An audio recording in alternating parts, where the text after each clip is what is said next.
શું તમે પણ 5 કિલોમીટરની રનિંગ કરી રહ્યા છો અને છેલ્લે છેલ્લે તમારા પગ ઉપડતા જ નથી? તમને એમ લાગે છે કે મારા પગ બહુ જ વધારે ભારી થઈ ગયા છે? તો આ રીઝન હોઈ શકે તમારા સ્ટેમિના અને તમારી લેગ સ્ટ્રેન્થની કમીના કારણે. તો આજે આપણે વાત કરશું લેગ સ્ટ્રેન્થને ઇમ્પ્રૂવ કરવા માટેની ટોપ 3 એક્સરસાઇઝ, જેમાં ફર્સ્ટ એક્સરસાઇઝ છે સ્ક્વોટ.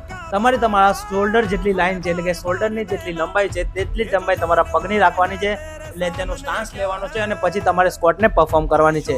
આ સ્ક્વોટમાં તમારે 90 ડિગ્રી નીચે સુધી જવાનું છે, પ્લસ આમાં તમારે 20 થી 25 રેપિટેશન અને 3 થી 4 સેટ કરી શકો. બીજી એક્સરસાઇઝ છે આપણી વોકિંગ લંજીસ, જેના માટે તમે મેક્સિમમ ટ્રાય કરવાની છે કે પગ આગળની તરફ ખોલો અને લંજીસને સારી રીતે પરફોર્મ કરો. આમાં તમારા લેગ મસલ વધારે એન્ગેજ થશે અને તમને લોઅર બોડીમાં વધારે પાવર ફીલ થશે અને તેની સાથે સાથે તમે લાસ્ટમાં જે તમારા પગ ભરાઈ જાય છે તે પણ નહીં ભરાય.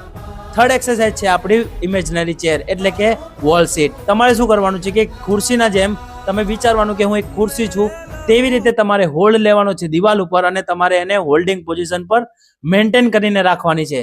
આ મેન્ટેન પોઝિશન તમે 1 મિનિટ અથવા 1 મિનિટ 30 સેકન્ડ સુધી કરી શકો છો, જેથી તમારી લોઅર બોડીમાં બહુ જ વધારે પાવર આવશે અને છેલ્લે જે તમારે થાકી જવાની એટલે કે પગ ભરાઈ જવાની જે સમસ્યા છે તે એકદમ જડમૂળમાંથી દૂર થશે. આ વિડીયો તમારા એવા દોસ્ત સાથે જરૂર શેર કરજો જેના લેગ મસલ કમજોર છે. અને આવા જ ઇન્ફોર્મેટિવ ટિપ માટે ફોલો કરવાનું ના ભૂલતા. જય હિન્દ, જય ભારત.